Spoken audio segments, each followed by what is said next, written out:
So guys, we'll start with the broadcast section with no embargo, followed by an embargo section for 10:30 p.m. tonight. No live tweeting in the broadcast section. Please use the microphone provided. Paul.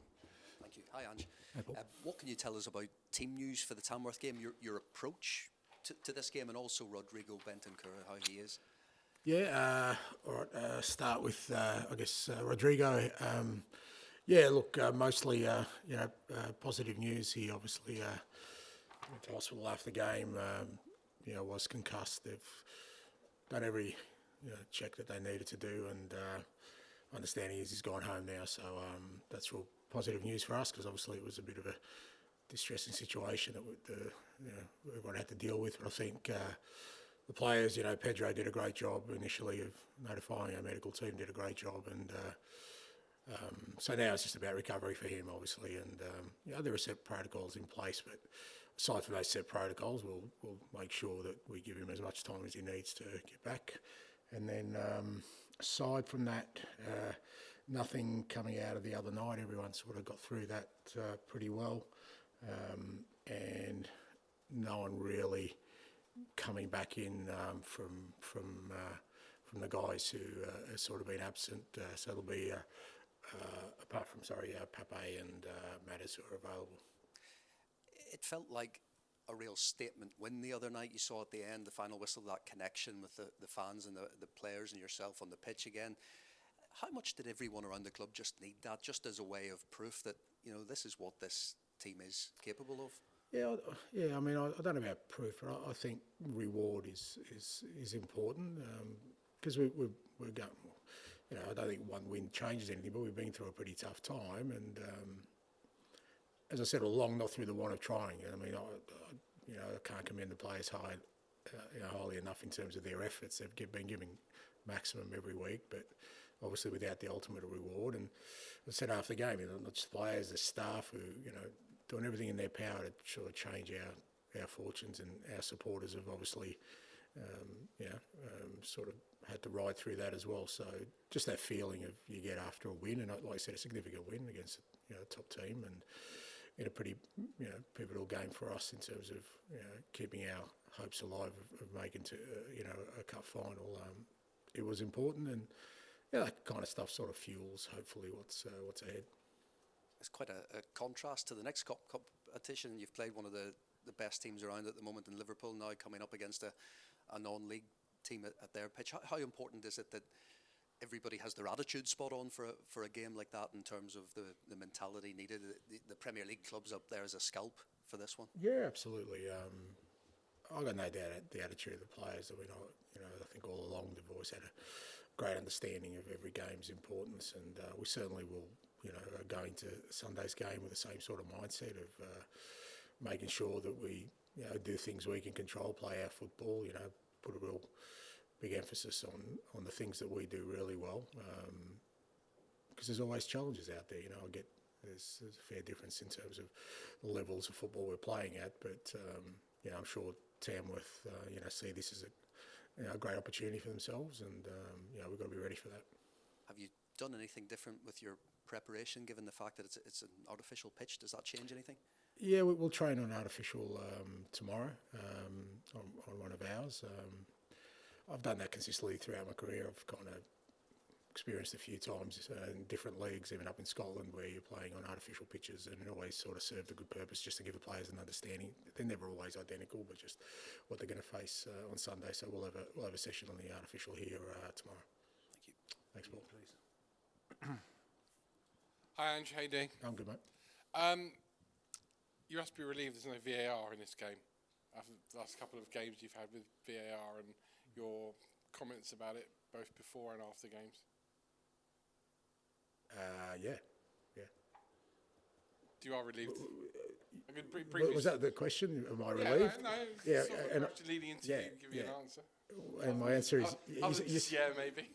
No, I didn't say yeah, maybe. I said yeah. You asked me if I'm relieved. I said yes. So it's kind of. How relieved are you then? Oh, just look again. How fed up with VAR? No. Look, I'm not going to go. Look, I had my say after the game, and I felt I had to, because I needed to clarify some, my position on it. But at the same time, I'm also mindful, and I think sometimes I've overstepped the mark. Is that in some of those situations, I talk as an individual, as a person who, loves the game, is passionate about the game, but I'm also representative of this football club, and I'm just going to be careful about, how much I talk about this stuff. I'd rather talk about football, to be honest, and I think I've had my say on kind of those kind of events, and I've left it, to other people to judge. But I'd much rather talk about the football. That's where my interests lay. So we're talking about the FA Cup, and obviously it's a bit different this season. I mean, it started last night on a Thursday, goes right through to a Monday. It's like a whole weekend. Do you think, as an outsider, in terms of being from Australia, do you think that we're losing the tradition of the FA Cup? Look, I don't know, but I still think it's a really important competition, and for that particular reason, because it includes pretty much every tier of football, and it's there's always great storylines within it. Already there has been in the early rounds of the cup, where we're meeting one of the sides that have got through to the main rounds, and I still think, FA Cup final day is, one of the sort of marquee days in the football calendar, global football calendar. So I still feel like, I certainly feel like it's a really, like I said, important and tournament that maintains, the right kinds of traditions. And certainly in my eyes, I still see it as a really important part of the football calendar. We've lost replays now, so there's no chance of Tamworth holding out for 90 minutes and getting a dream return at the Tottenham Hotspur Stadium. But I guess for most neutrals, they always want the underdog to win. So how do you go into a game on Sunday whereby, with respect, you've probably got nothing to win out of the game? You win 5-0, people go, should have won 5-0, they're a National League team. If you lose, everyone's going to pummel you, and actually probably most people in the country would like you to lose because of the story. Yeah, but while you say there's nothing for us to win, there is something for us to win. We get into the next round of the FA Cup, so there is a prize there. Now, we may not get the plaudits, but we do get the opportunity to go into the hat. So that doesn't change irrespective.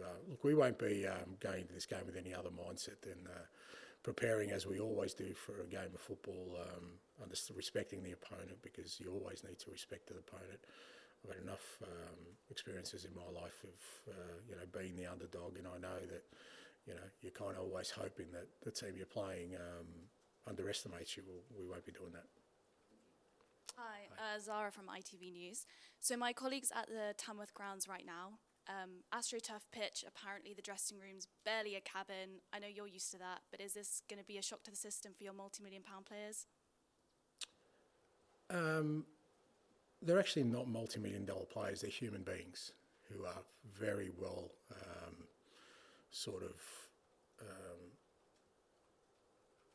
they're very understanding. They're good people, so they would never go to a place like that and disrespect it. Most of them have come from places like that, some worse, let me tell you. So you won't find, I know people want to tag them as multi-million-dollar sort of, maybe spoiled, but they're human beings and they're good people, and they'll go there and they'll respect the fact that, Tamworth are going to build it up for their biggest game of probably their lives, and I'm sure they'll do their best to create an environment where they're going to be proud of their ground, they're going to be proud of their facilities, because that's what they work with, and that's how we'll treat it on the day. So I don't really think that's an issue for us. What's important for us is to prepare ourselves for an important cup game. Jay, please. Hi, Ange. Does this weekend give you an opportunity to play some of the younger players? I'm thinking of Alfie Dorrington, Will Lancashire, Mikey Moore. No. It gives me an opportunity to pick a team that I think will win the game of football for us. And the ones who'll play will be the ones that I think, will do that. It's good getting Mikey back, obviously, and I think it's important we'll get him some game time on the weekend. But aside from that, it'll be a team that we think, most importantly, get us through to the next round. Just on Dorrington, he made his Premier League debut against Southampton last month. Just wanted you to just tell us a little bit about him, because some of us, don't know a lot about him. He's only 19 years old, but he's now on the bench every week because of the injury situation. Yeah, and Alfie's training with us, he's been part of the first team squad and around the first team squad. He had an injury, a pretty significant one, that kept him out of football for quite a while. So, he's part of the squad, and he probably needs to get some game time, so I'll probably look for a loan for him. Finish with George, please.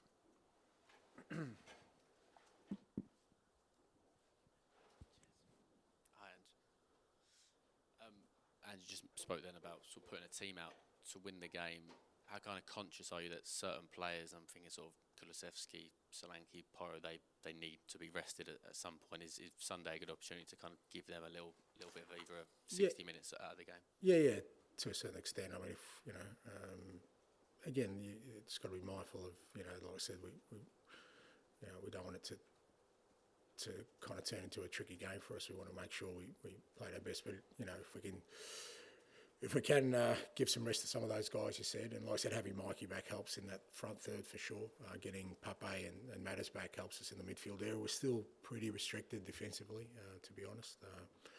But Sergio Reggie, at least he's had some games recently, Reggie, so gives us a chance. But in terms of sort of centre halves and right back, we're still pretty limited to what we can do there in terms of rotation. But hopefully we can sort of rest at least a couple of the players from a full sort of 90 minutes of football. And I wanted to ask you about Radu Dragusin, who I presume is going to play given the lack of options.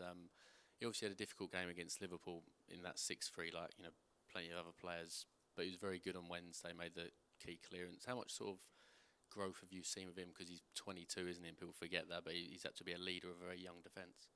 Yeah, no, he's... look, I've said all along that some of our players